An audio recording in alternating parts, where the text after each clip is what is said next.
Well, at least we don't get upset, you know. See, but that's part of the education too, is that you should be able to have discussions without people getting upset about it. That's a big thing for me. Like, you should be able to, if people are really curious intellectually, you should be able to have discourse. And nobody be ready to like go and shoot somebody. But now nobody can like sit and have a discourse without everybody wanting to kill each other. That's the truth. Like, you can't have an intellectual discussion with anybody anymore. Om,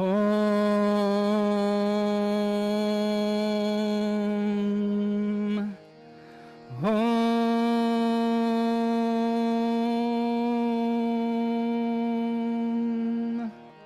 Om, Shanti, Shanti, Shanti. And how was everybody's lunch? Good. We're going to now work on assist, moving into a headstand all the way through the reclining twist. And hopefully this will move a lot faster today. We find that like the first part, the standing asanas, there's a lot going on, and a lot of asanas. But once we come into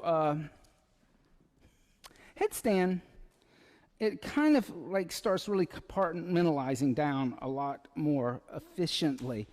Do you want to practice headstand? Yeah. Yeah, right here.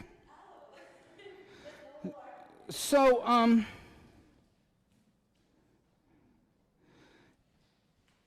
like I always, like, you know, my verbal directions are always the same. So we'll push the seat to the heels, come into a child's seat. And then I'll tell people interlace the hands together, making one fist. Bring the elbows a little closer together and place the head on top, behind the wrist crease.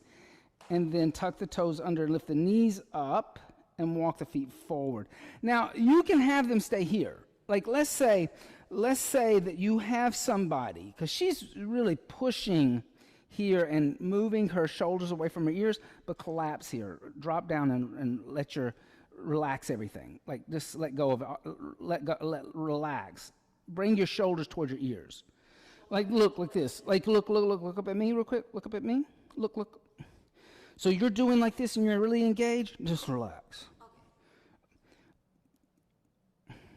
Yeah, like, now lift your knees up and then relax. Just, no, keep your knees up. Relax your shoulders and, like, wrong. Do it wrong. Do it wrong. So let's say you have somebody who's really rounded. So push toward me. Yes. So to do that, they're dropping into their shoulders. So you're going to want to stop them at that point. Because if you see somebody who's moving forward toward me and they're putting that kind of curve in the neck, you're going to want to say, just kind of just gently say, okay, go back a little bit more. You can lift your knees up, but don't go any further today. Just stay here and work on some strength. You might want to have them just bring a knee into the chest. One knee. Put one foot down and then switch. Yeah, like have them do that and work on just gaining some stability, right? Then maybe, if you're talking and you have one person who's really struggling, maybe come back up with your knees, lift your knees up, eco. Now walk your feet forward. Walk forward. Now bend a knee and bring a knee in here. Now bring the other knee in. Like maybe you could have them come in a half headstand. Don't go any further. No further. Don't go further. Like just stay here. So let's say I have somebody who can do that and they're scared to come up. I could just stay here with one hand on their sacrum, one hand on their foot, and when they want to come down, they would just come down. I would just let them down. I wouldn't go any further. Right?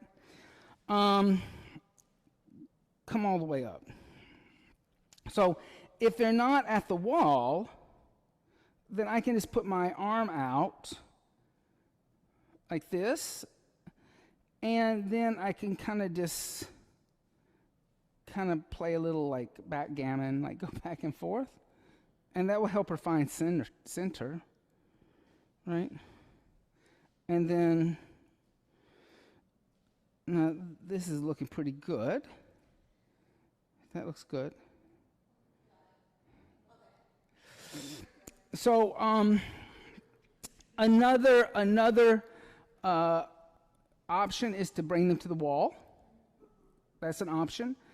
Another option would be to, if they say it makes their neck hurt, interlace your fingers together and put your hand down. Put the blanket like that across their forearms, and then put your head right here. That will take a little pressure off of their neck.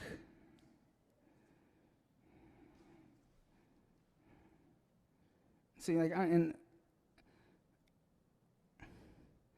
notice I'm not like doing hugging and all that kind of stuff. Like, I'm really just kind of there. I mean, if she went to start to fall over, I could kind of block her that way, but I don't have to wrap my arms around her. I am staying away from this side. And I'm staying kind of away from this side. I'm at the side because if she goes either way and I'm here, she's going to come into me. So you're always better off on the side of the body for any of the headstand assist than in front or in back. Does that make sense?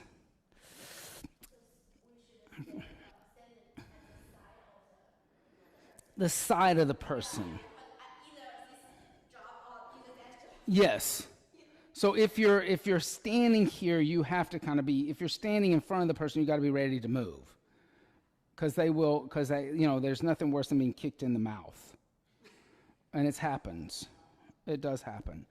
Then, like, in child's seat, if you go into child's seat, a nice assist, like, is, like, so, you're asking about clothing, right? And she's, this isn't the skimpiest, but let's say I just didn't want to put my hands on skin to skin. You could take the blanket and do that. Now, the way I'm doing that is I'm pushing this way and pulling that way. So I'm not just going straight down. I'm actually here again lengthening. And that feels good. It never feels good when somebody just pushes straight down. But if you lengthen the spine, that feels nice. And those are pretty easy assist.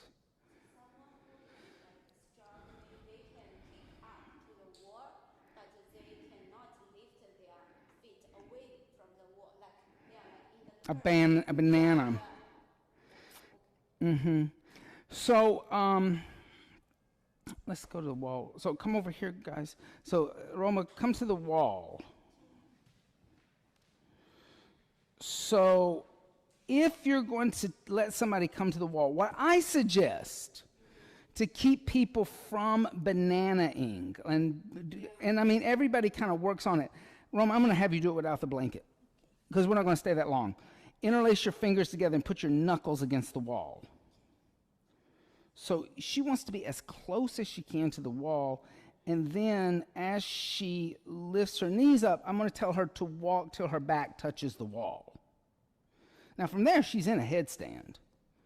Then bend the knee, and then lift up. Now, she's close enough to the wall that she is in a back bend right now, but it's not an extreme back bend. But what I can do is then say, bend this knee, put the foot on the wall. Now lift this leg up and find a straight line. But keep this foot here. And then switch. Do it on the other side. That will help her build some awareness of where her hips are in space, without kind of, because if she goes back too far, then she's going to be flailing. And kind of, you'll hear her foot tapping against the wall.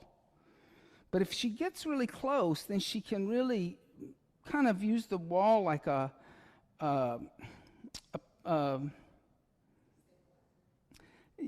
what do you call it? A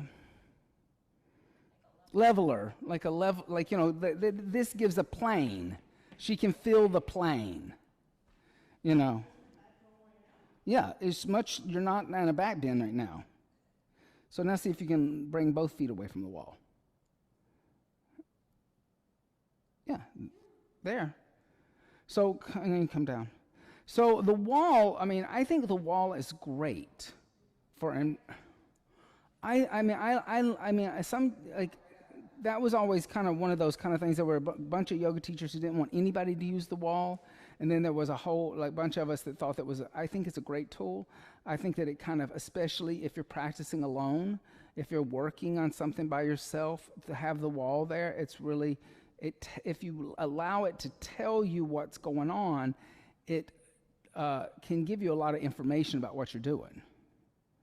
But you have to kind of like not just use the wall as like a prop to lay on. And that's what happens more times than not, is people, then you have to kind of like go and like put this foot here, now lift this foot away, feel what's happening in your hips. Now switch, now see if you can lift both feet away. Yeah. And you're kind of in a, right. Right, right, right.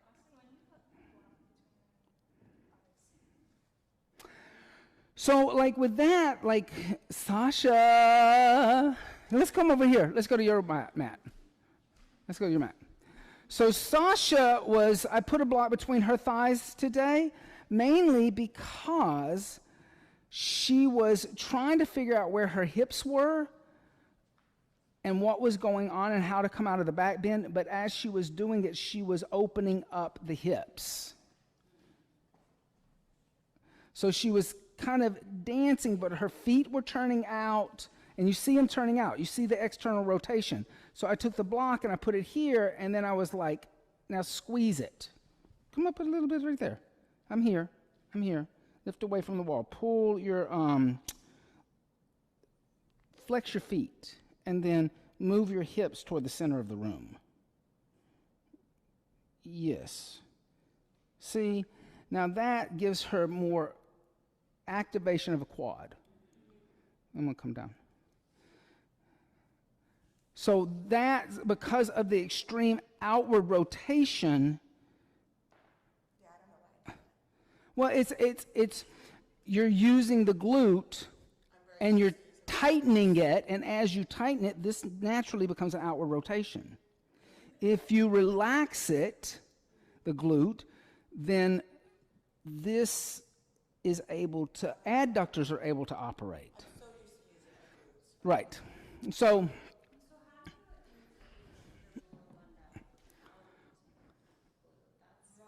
well, your mula bandha is the space in between the anus and the pelvic floor. It's the pelvic floor, so that's lifting up this way.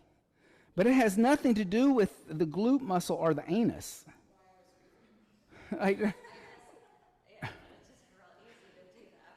Right, but that's not the same as mula bandha. Mula bandha is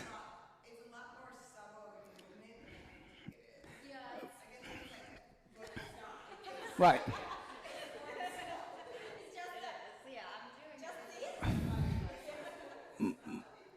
Yeah, mula bandha is more akin to trying to stop the flow of urine. It's like trying to, like when you squeeze the bladder. Mula bandha is more of that information than it has to do with glutes or anus. Because just I mean, like, it's a Kegel. It's a Kegel. Mula bandha is a Kegel. You feel it. You wouldn't see it externally as a gross movement. Yeah. But you can see when someone does an engaged Yes. Because then are they like just heavy, or they're just kind of like not, they have no core strength. For the Mula Bandha, do they have like how many duration we should hold it there? Or just like The whole time. oh, it's so long. Well, you start, you're breathing ujjayi, so you're breathing up here.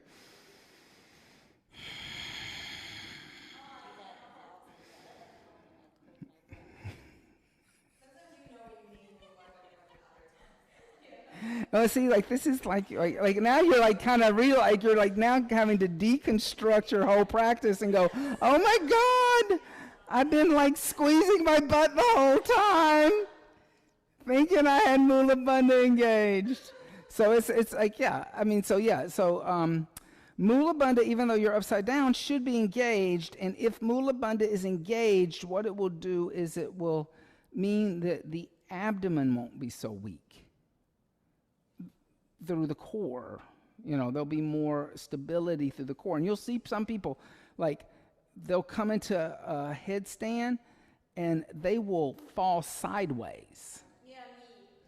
And they have no core engagement at that moment because they're just like, they're going this way. Yeah, I was going up and I'm just falling to the side angle like 45 degree or No. not the direct front. I just, because maybe it's also like I know in my heart, like if I fall directly, then I will Right. break my spine or something. And then, and Stefan, let's have you do it one time. I'll show you this one too. One last, well, no, come here. I'm gonna, like, let's say you're not letting them, like they're not, they want to challenge themselves and not use the wall. You're not gonna do it for long. And I'm gonna stay with you. Okay?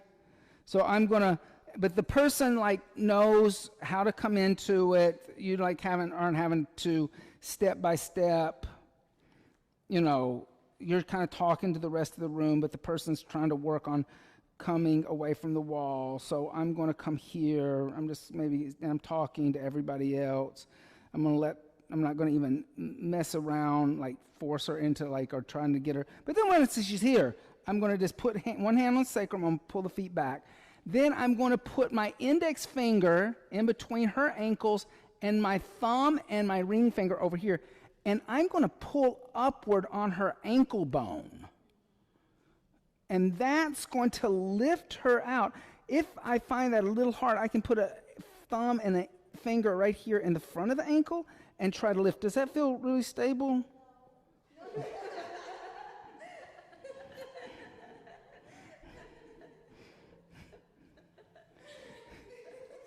Okay. But what you're hoping to do is here again, get them to kind of feel the upward movement.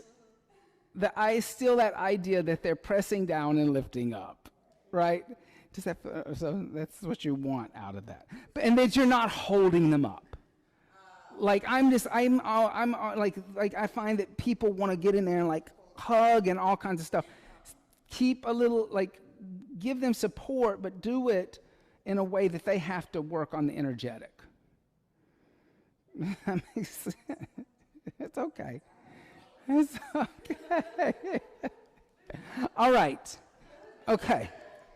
So that's a lot of different of your assist for inversion. Okay.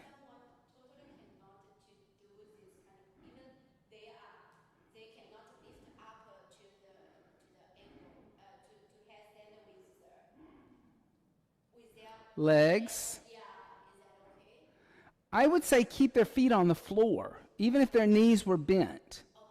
In other words, they can be like this with their feet on the floor, and even if they have tight hamstrings, they can bend their knees. And if it's somebody who has like a problem like loose retina or some kind of other things, you can have them do downward dog. Downward dog is still an inversion, you know. Most of the time when we have people with eye conditions, they can do downward dog, but they can't do a full headstand and they can't do a full shoulder stand. So like Christine Campion has loose retinas, and so she does downward dog always, and that's fine. You just let them do downward dog. Yes. People that are, like, do you think people are more likely to try to get into it even if they're not confident in it, or are they more likely to not try it? I think that the people who are from places that they don't do headstand, you're going to see them. They're going to like set up in child's pose and look around the room like they're like they're in the midst of a bunch of cannibals. Like they're going to be like freaked out, and you're going to see that person react. They're not just going to like interlace their fingers together, put their head down. Like you're going to say that as part of the script, and they're not going to respond. They're going to be like, what is going on here? And you see it all the time. You see people who don't have it in their practice, and they will call you over. They'll start waving their hand and like, I don't do that. You know, and so you can kind of say, okay, well, let's just start today and practice. Interlace your fingers, put your head down, lift your knees up. Stay there. Just don't go any further. Work on pushing pushing into your forearms. Another way of that I've like, can you kneel down? Actually, let's do it so they can see it on the camera. So toward me. So just come onto your shins. Like if she's coming out of child's pose, right? And like I'm like they're like don't know like what they're doing. I'll say, can you put your hands behind your head like this? And now push me away. And I'll say, okay, you got to do that. Like you got to push. Now put your head down. Now lift your knees up. So that's a nice way to get them to feel what they have to do in their shoulders. And you're just going to stay there. That's all she's going to do today. And that's enough. And you'll have to do it fairly quick, because you have to remember you only got 45 breaths. So if you give them this whole like workshop on headstand, it's over. Yeah. It's over. Yeah. Well, you don't have to. You have to watch the clock. What I find about the counting the breath in headstand and shoulder stand is you guys stay in it. Your people are more likely to stay in it when I count than if I say for the next 5 minutes, breathe. People then are like 4 breaths into it and they're down. But as soon as I start counting, there's something in people's mind where they go, I'm going to make it to the end today. I'm going to do it all the way to the end. And so I count. Like Catherine doesn't count. That's okay. You don't have to count. But you will notice the difference in people staying in it and not staying in it. You know, it's very interesting. And that's why it's interesting also what used to happen in the old spiritual warrior is that handstand was like kicking up into the wall in the handstand, right? And it was 20 breaths. And the teacher would always say, 20 breaths, count on your own. Everybody was down within 2 breaths. If you counted, people will stay to 15. 20 was a long time. But now that we're counting the L-shaped handstand, nobody comes down. No, I mean, it's, you know, if they come down, they're working on it. But once people figure out how to do it, they're up the whole 15 breaths. So it's very interesting to count or not count. Counting somehow, to me, keeps people engaged. You can see the finish line. Yeah. Yeah. So,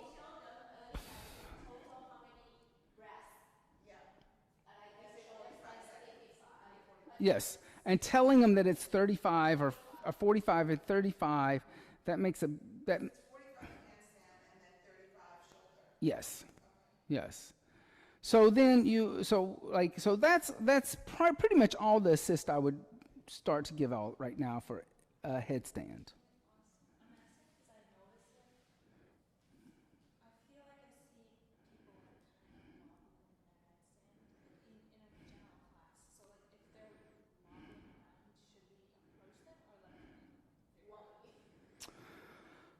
If they're wobbling around, if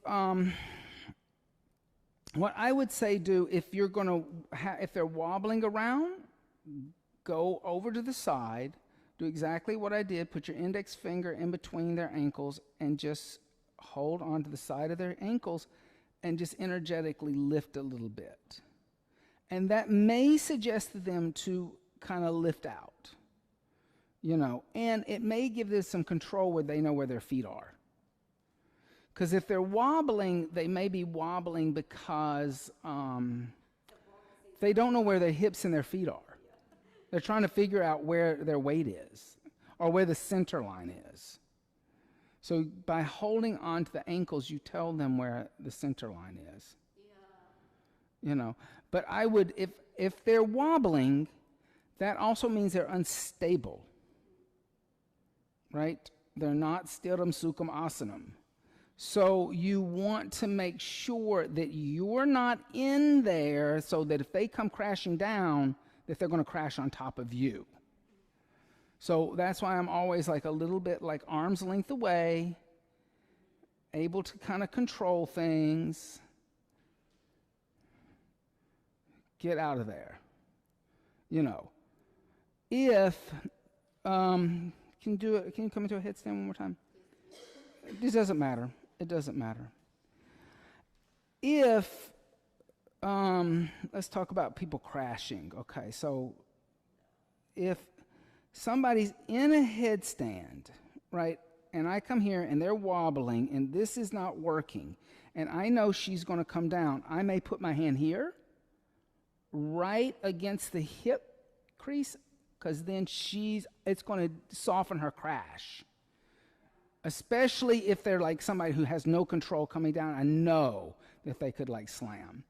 I'll put my arm across, and then that will just, their weight will go into my arm, and I will just kind of hug them a little bit so that I will lighten the landing for them. It's a circus. It's a circus, stability move. When somebody's doing a flip, they'll put their hand right there at the hip crease, and then that person will land and it'll take the impact away.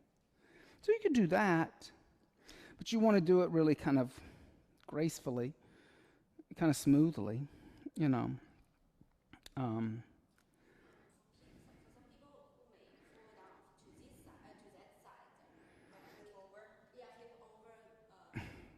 So you've done that with me, and did I get in there?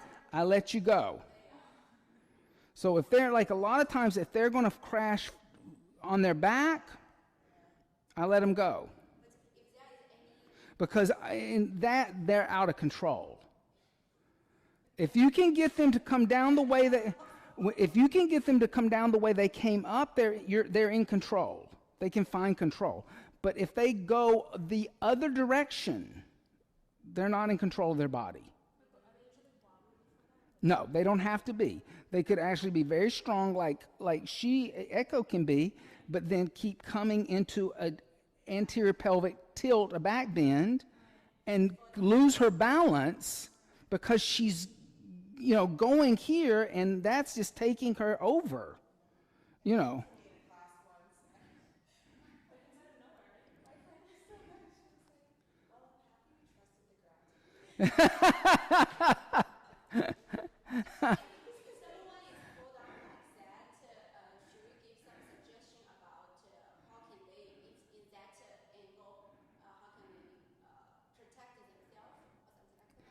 They're going to protect themselves. I mean, and there's nothing you can do. There's nothing you can do. When they start to go like that, there's nothing you can say. There's nothing you can get out of your mouth fast enough, because when you go, you're gone. Like, I mean, there's this, all I can say to you is, are you all right? Okay, let's do it again. Really, I mean, like, are you all right? Okay, let's do it again. Let's try again. You know, because there's nothing you can say to them because they're moving too fast. Are you scared of like someone getting injured or something? What if that happens and they were like themselves? Then you go get an ice pack and you go get Bobby at the front desk. I mean, yeah, I mean, you know, and injuries happen. Listen, I mean, and when I say that, I do want to say that after teaching for 15 years, I would say there's only been like 5 accidents that people got hurt.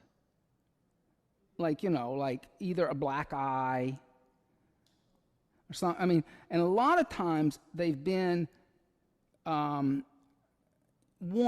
either people not listening to what the teacher's saying and doing something else. 2, boyfriends or girlfriends helping out the other one. That always ends bad.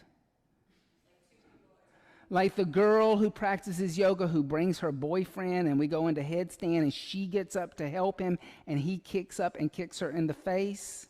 That's happened twice. Because she didn't know what she was doing. And when I say across the room, please don't do that. Please go back to your mat. Please don't do that. She doesn't listen. So a lot of times, and and then, we've had like, an aerial, there's probably been more people fall out of the aerial hammock. Like, like be up in the aerial hammock and just let go. Like literally, I've seen that happen. Like in the aerial hammock, sitting and just let go.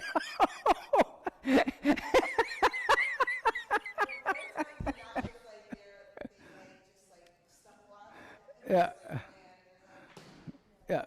So but we did have one girl who cracked her head, but like literally, I was in the room setting up, and she got up in the hammock, and then she just let it go and did like this, as if she was just going to sit there like in midair, and she fell backwards, and it's so it's like it happens, but usually it's people kind of like not really knowing what they're doing. So I think yoga is much safer than most people think. And most people, it's safer than it's definitely safer than all that CrossFit stuff. I mean, so, and because you're really kind of training people to move mindfully, it's pretty safe. And like I said, we've had more accidents happen where people try to help each other in the classroom. A friend of mine just had another yoga teacher that I know that was a Jivamukti teacher, or was a Jivamukti teacher, was teaching out in West Jersey, and a friend of mine went to his class and decided she would get up, and she's not a yoga teacher, but she's been practicing for years, and help somebody across the room in headstand, and she got kicked in the face. And my friend, who the yoga teacher is, went ballistic on her and was like, "You've been coming to my class for 20 years. Why were you doing this now? Why are you getting up in my class and helping somebody who you don't know who?" That's usually what happens. Yeah, she's cried, got her ego hurt because he yelled at her.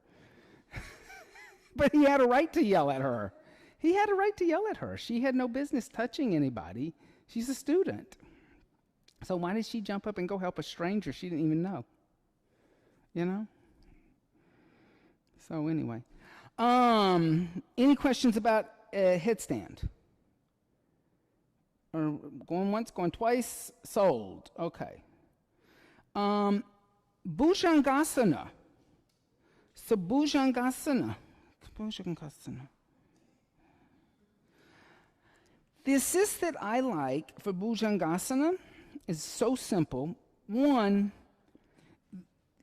we added this Bhujangasana in here, holding it, because I wanted people to learn how to activate the muscles in the upper back.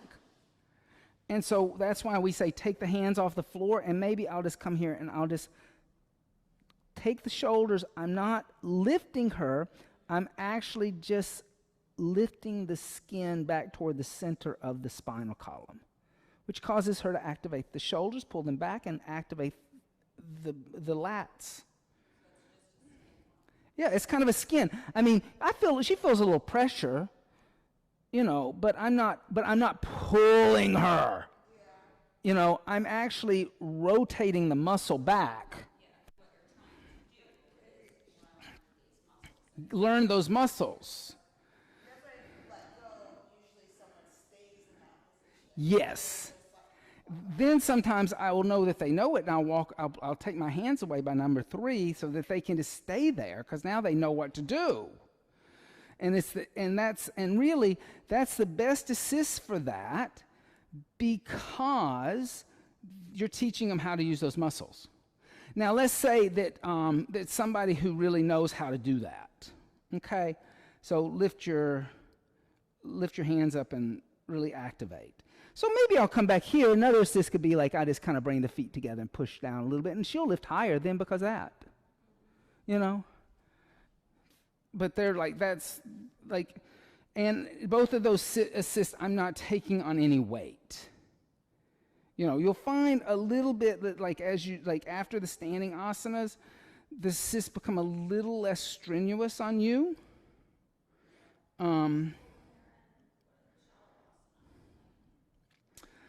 Yeah. Well, so what I do in Shalabhasana, the one I like in Shalabhasana, this is called an acrobatic hand lock. It's where people grab opposite wrist. Okay? So in Shalabhasana, she's going to come into Shalabhasana. First thing I'm going to do is I'm going to lift her shins up, and I'm going to bring my feet together and turn them out like position 1. So I make a little area in my calves to hold her shins. Then I'm going to say, grab my wrist. And then I'm not clenching her wrist, but I'm just kind of then like lifting her back. But I'm squatting, and I'm pulling my abdomen in, and I have really no pressure anywhere.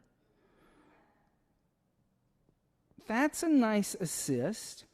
Another assist may be coming to Shalabhasana.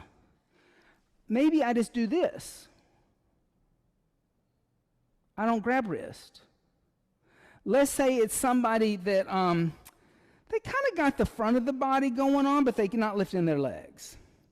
Then maybe and I'm grabbing the front of the ankle and I'm pulling the skin toward me, kind of making space in the ankles and activating the quads. Let's say you have somebody who, I see this all the time, so do Shalabhasana but bend your knees and then try to lift your head and chest. I see this one all the time with people who don't know what, that is like perfect this. That one I would not even mess with their hands. Legs are doing. Yeah. Yeah, and you see that all the time. You also see that with people whose psoas are tight or their hip flexor is tight. When you ask them to lift the leg back, they'll bend their knee, and so you pulling toward you actually helps them lengthen the psoas. Okay. All right. Cool. Sasha. So, Dhanurasana. So I call Sasha up here because, like, Sasha, so Sasha has a hard time grabbing her ankles in this. Okay.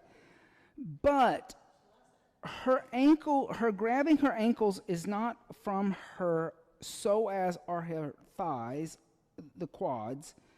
It's from the shoulder. And it's the right shoulder, there's a lack of mobility.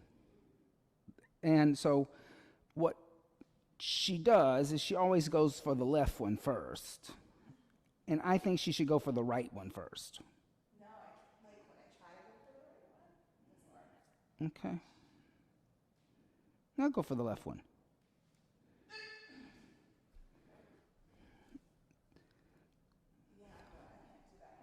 Right. Okay, so switch it up. See what happens when it does it left, right.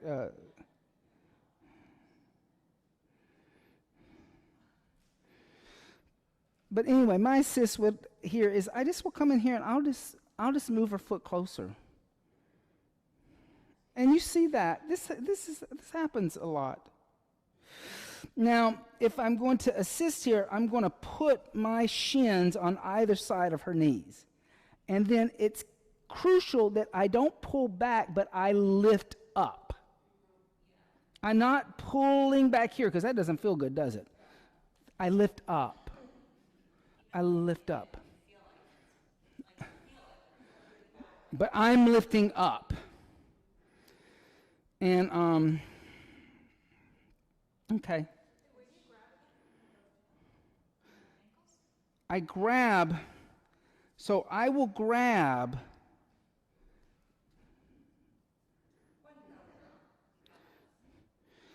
I will put my hands right under the heel. So I'm kind of cupping the heel a little bit. And then I'm lifting that way. And I got to bend my knees, and I got to engage Mula Bandha. Or I'm going to throw my back out. So the back, Dhanurasana is probably the one asana that you put the most strain in the lower back if you do it wrong. Because you're bending over a little bit, so you got to, if you just do it this way with straight legs, you'll throw your back out.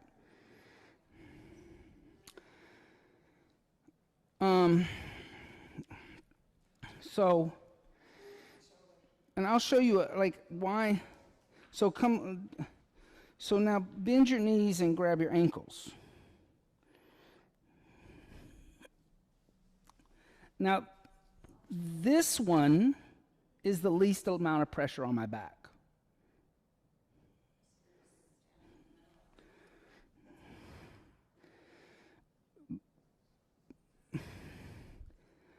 But I usually don't do that one because the person has to be my height.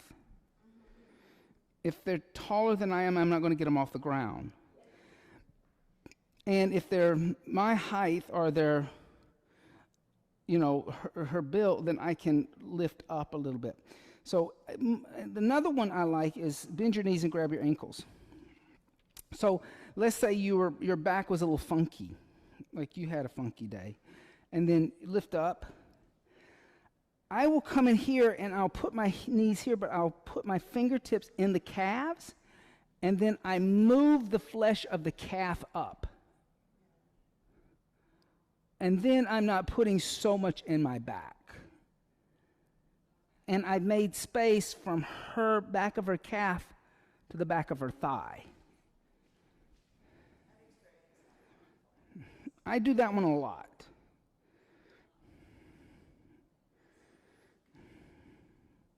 So those are a couple, but the standing in between somebody is a little advanced, and also, like I said, you have to be exactly the same height as them or taller.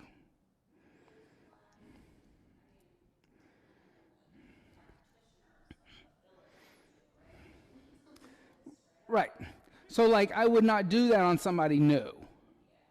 But like somebody who had a deep back bend practice and was very, and was also had some core strength. Like I wouldn't do that on somebody who's very noodly. Like Anna, right? Like we've been in class, I'm always like, if I did it to Anna, she would just snap because she has no sense of engaging. So I would only do like that one.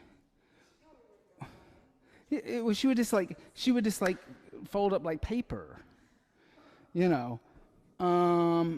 So those are the two. Oh, do the one where you grab out inside of your ankles. Let's do it. Let's face it the other way. Let's turn it around so that the camera can see. Now this one is different energetic. So let's say somebody grabs the inside of the ankle. In that case, you want to make sure the eye of the elbow is facing outward. That's crucial. Do it the other way. Just show them what it looks like. No. Like that. Notice what happened in her shoulders and her elbows. So you'll see that, and if that person's like that, I will not touch them other than to correct their hands. And this is a correction, because the other way is wrong. There's no way that that's right. So it's not like I'm assisting. I'm correcting them. Because it's a rotation of the shoulder, that this is like a downward energetic, and this is an opening energetic. because of the inside, holding onto the inside of the ankle, see how that's like going down. Now switch it back up. Because she's holding on the inside of the ankle, it's no longer as big of a like U kind of bow shape. Actually, what's happening is she's going to ride back. Why are you switching your hands around, honey? Why are you doing your hands like that? Even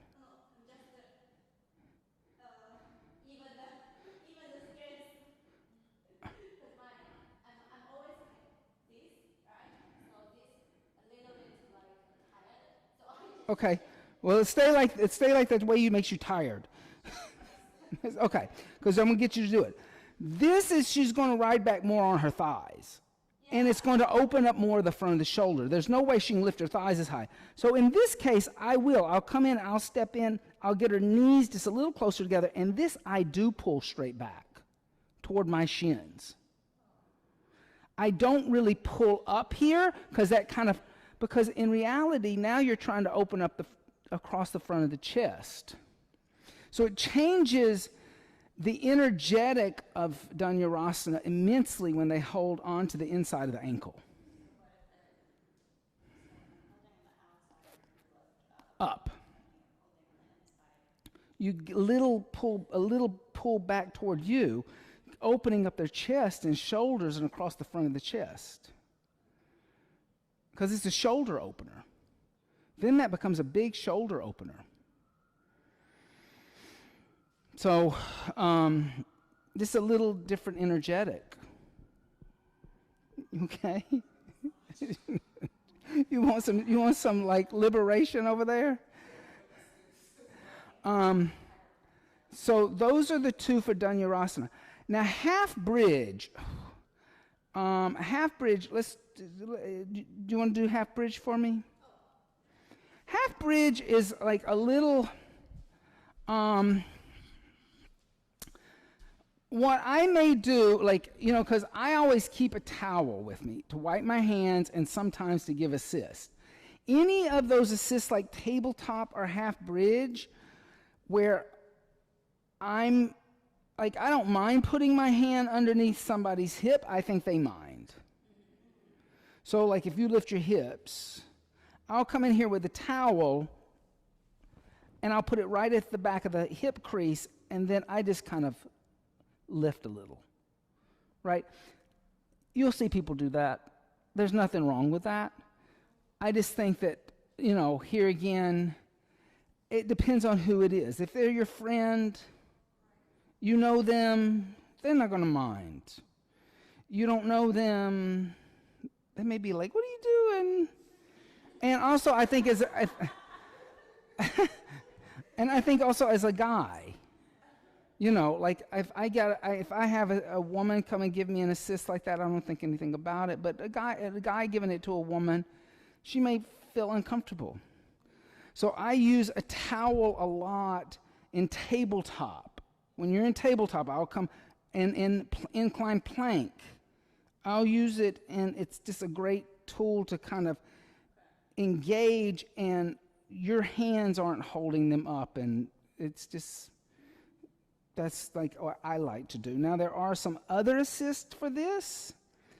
So come into the other one you could do is, you got it, is you could just come here. I could put the towel here and say, push me away, push. Push, push, push, push, push, push, push, push. And I could push down a little bit, push, push, push, push, push. And you can keep them activated. Because a lot of times what will happen is people will lift, but then they'll just kind of drop in their pelvis and relax. So if you put your hands on their hip bones and just tell them to push, but then that's also an assist for upward bow. Let's talk about a couple assists for upward bow. So put your hands by your head.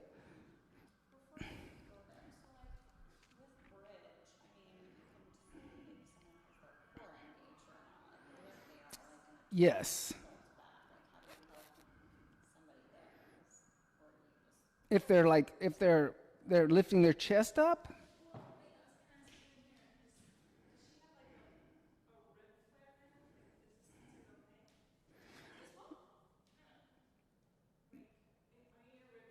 So this is a back bend. So that is a back, that's okay. That's okay here because it's a back bend. So, yeah. You would actually want her to lift up a little bit in the chest and the rib cage, then collapse. Because in reality, she needs to learn to open up from the center of her chest to come into upward bow. But let's talk about this one. Here's one, because a lot of times people can't grab their hands. So lift back up. No, lift them in the half bridge. Hold on to the yoga mat. So let's say they can't get their hands behind their back. You could have them grab a hold of the yoga mat, now try to rip it apart. Now rip it apart. That will cause them to lift their chest. And also engage the glutes. Yeah. Right? You could also give them your towel. Say, hold on to the towel. But the point of getting your arms underneath you is to lift the chest higher. Right? Because that becomes a chest opener, just like that variation of Dhanurasana, or hands behind the back in that warm-up.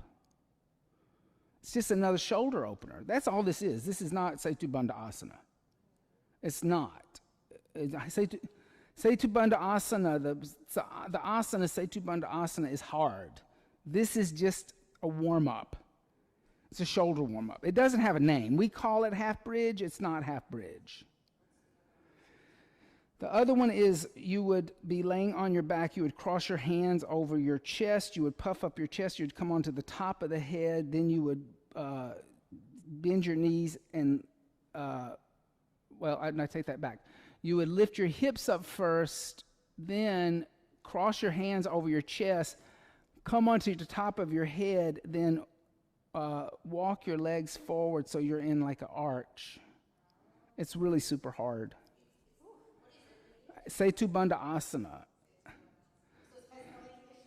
Setu Bandha Asana is like super advanced and difficult because you're balancing on your head and the outside of your feet, and you're kind of like a long bridge. Oh, so it's not like fish, just with your arms like this because your feet.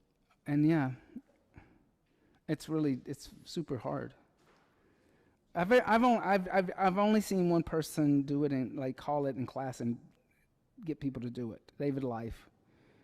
I've never seen anybody else teach it but David Life, and that was in a master class that was like 4 hours long. It was part of Ashtanga.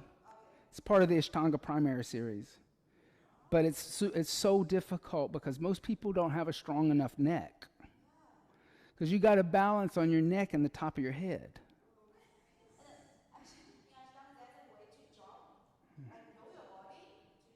Chakrasana. Chakrasana. Yeah. So it's a wheel. So that would be the other thing that I would say. Notice that I always call this Urdhva Dhanurasana because it is Urdhva Dhanurasana. It's not Chakrasana, and some people will call it wheel. It's not wheel. Wheel is what you were just talking about, and it's super difficult. It's not wheel. It's upward bow. It's Urdhva Dhanurasana.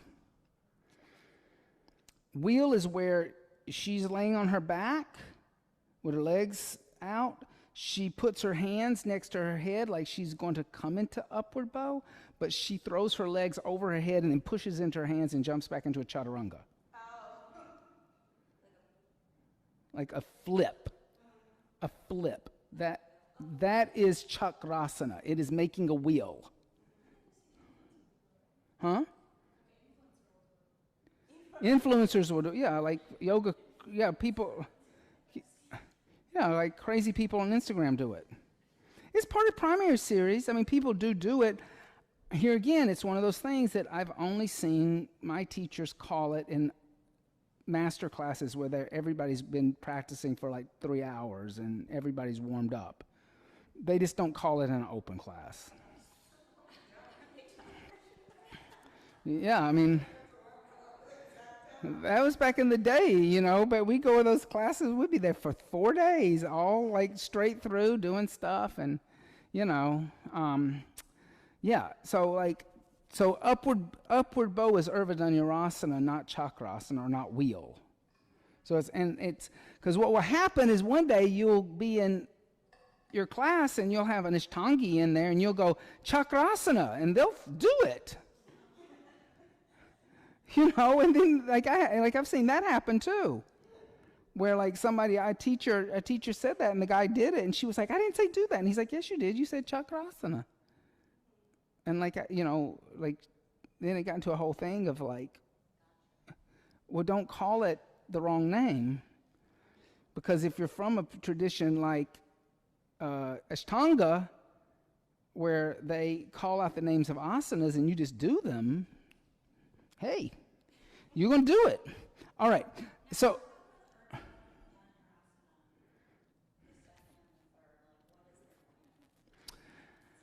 to quickly come into a deeper asana, a tighter bow, and it's happening fast.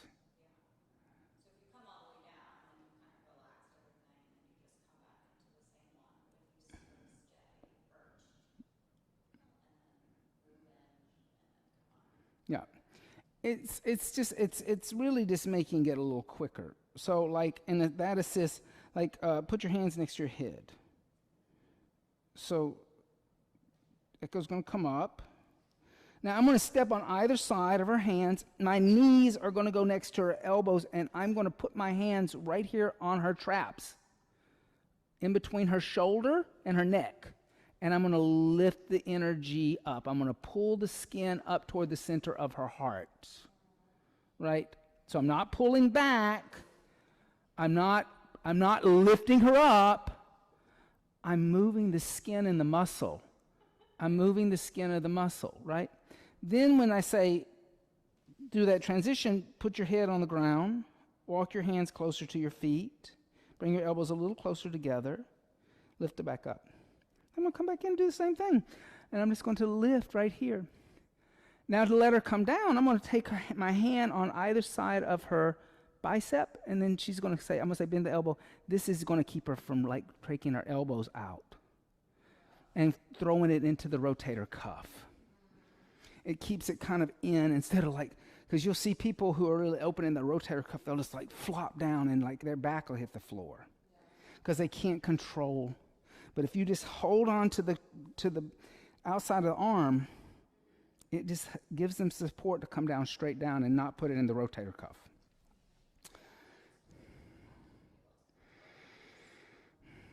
Yeah.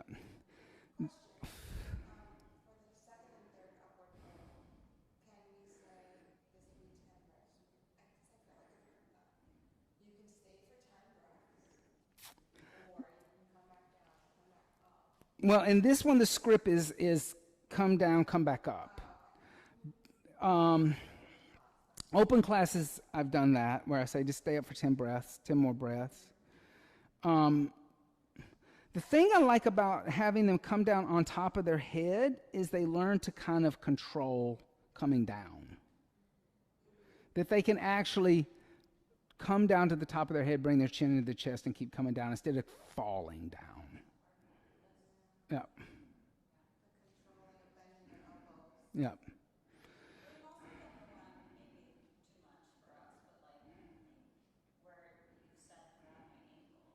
Yes. Yeah, so that's a good one.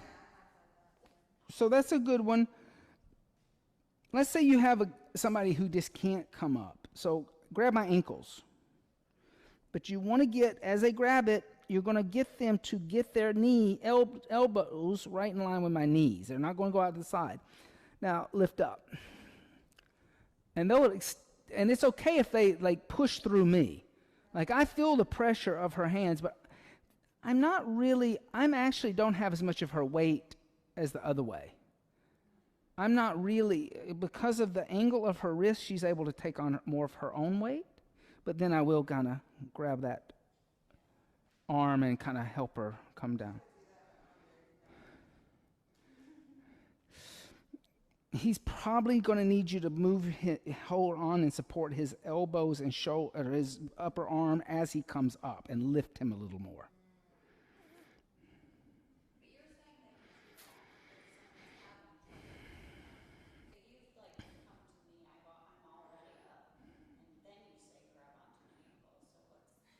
Because you can. I get you, because I can get you to experience more length. Like, didn't you notice the difference in her arm? Like, all of a sudden, she's much more like, because this angle of the wrist changes. So it's also good for that, too. If you want somebody to experience more opening through the armpit and the chest, and the... Yes. Yeah, because you're giving them more length. If they're struggling, they have to help them come up. But you can give that same assist to somebody who can come up and they're fine, but you just want them to have more length and more openness. You want them to experience more breath. That's a perfect, so you're giving it for two different reasons. You're offering it in one case because they can't come up at all. They're offering it in another case because you're taking them deeper. You're allowing them to experience deeper. I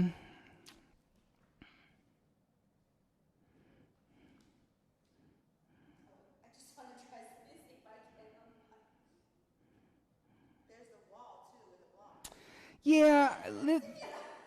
So the thing is about it with it flat is that's not going to work for like a guy with tight shoulders. In other words, doing like what she just did. No, but you do it against the wall. Yes. If I take those blocks and I put them against the wall, like this for somebody, and put it on that crown molding. Now, Roma, put your head in between. The guy will come up, but there's no way, like, if they're like struggling because of tightness in the shoulders, they got to have this angle. So just putting blocks by their head is not going to really work. But now, that's the same thing as grabbing my ankle. She gets more extension through here. But they need that little ramp to take the weight out of the wrist to change the angle of the shoulder. But you can come down. It's easier to come up with them like that, isn't it? Yeah. So that's a good assist too.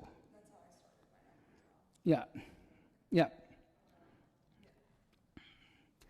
And I like this molding. I mean, it really holds the block nicely. So those are like the assists for the back bends.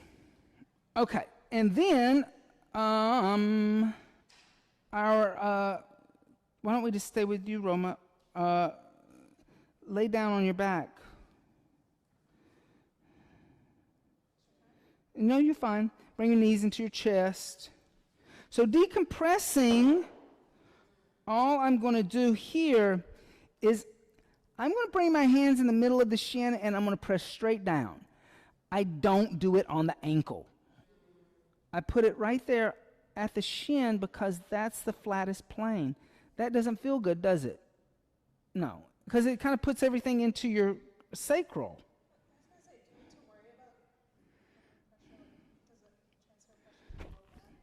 Well, let's say that somebody has a hard time kind of like compressing because of the hip flexor. So me just coming over and giving a little pressure right there feels good to them,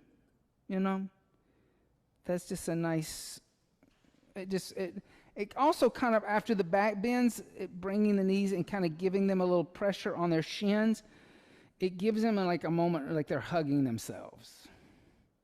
It kind of changes the direction of the energy of all of this frontal opening to kind of closing down. It is the same thing as if you were coming into child seat. Energetically. It's like child seat on your back. Then, if you twist to the right, now, a couple of ways to do this. Sometimes I will see somebody and I will notice that they're kind of like they took their hips over, so I'm going to say move your hips over just a little bit. So Then I'm going to step here and I'm going to put my other foot right here on their sacrum. Why? Because now I can get them into a deeper twist because they're not going to twist from the hip. And I'm going to take this hand over to that thigh and this hand to that shoulder, and I'm going to move the energy in opposite directions. But if my foot isn't here, you see how nothing's really happening. I can do it like this too, but I can also do it like this, which really kind of, you know.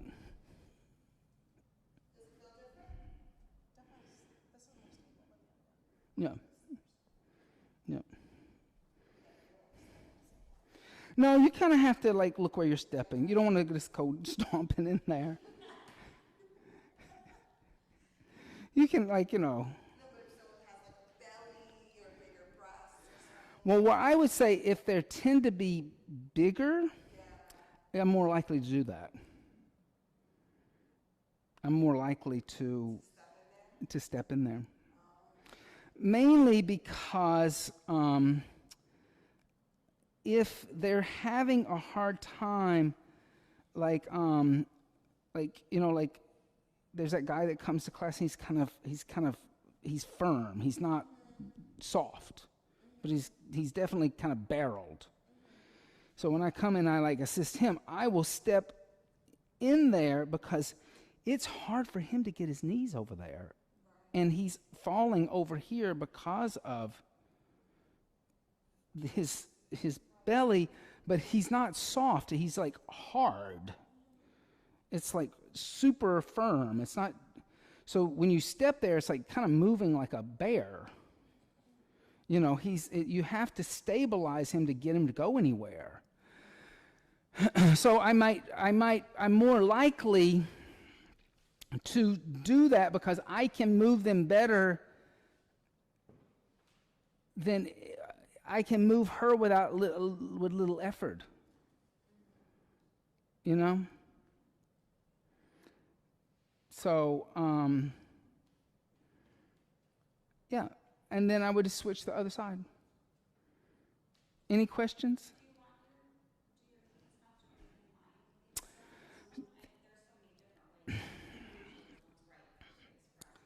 So we changed all that wrapping the legs. If people wrap their legs still in, I don't tell them to come out of it. However, I will say that when you see people with their knees down, like move your feet down here. When they're like this, they're not twisting from their spine, they're twisting from their sacrum.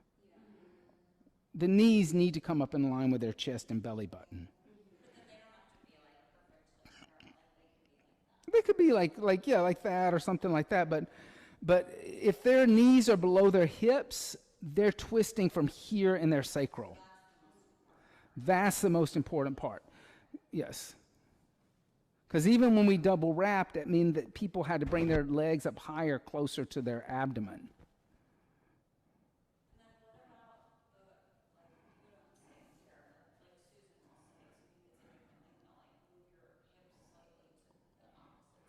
Right. Well, I got her to do that on the other side. When she came into it, I said, move your hips over. Right now, she's pretty much in alignment, and you can see her sacral is in line with her cranial. Right? You can see it in the twist. But now, Roma, move your hips over toward the windows. Now it's not. So Susan's kind of giving a general note to everybody, move, because she's assuming that everybody's, well, she's probably right. But like you can also do it in the opposite. Move your hips to the right so that your knees come up more. Right? Yeah, like that. You can, but you would need to do it in the beginning. Right, before you twist. Yeah. Yeah. Yeah.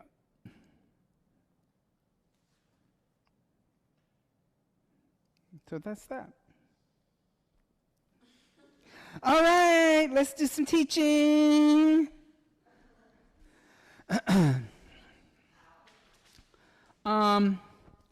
So let's partner up and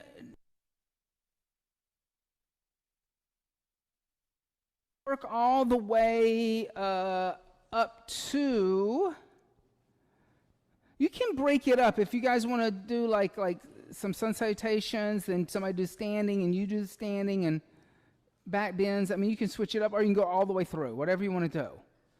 But try to teach it at least once, all the way to the ending, whether it's broken up, but teach all the components. Try to put a little bit of assist, either assist all the way through or get an assist in there. So if you're having hard times, like right now with remembering, how's everybody doing memory-wise with the script?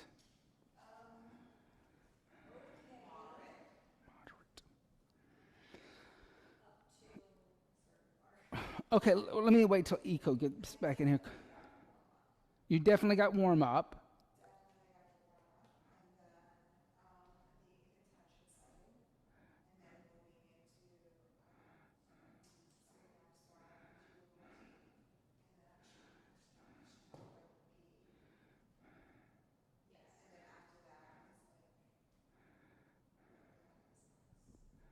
Was standing asanas.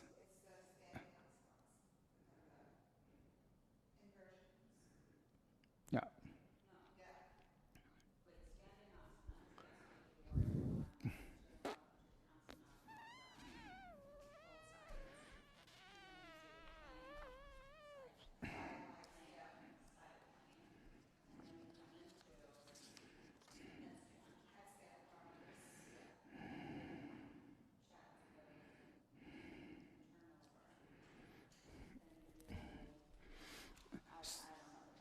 So, Eco, I just asked everybody how they were doing memorizing the script.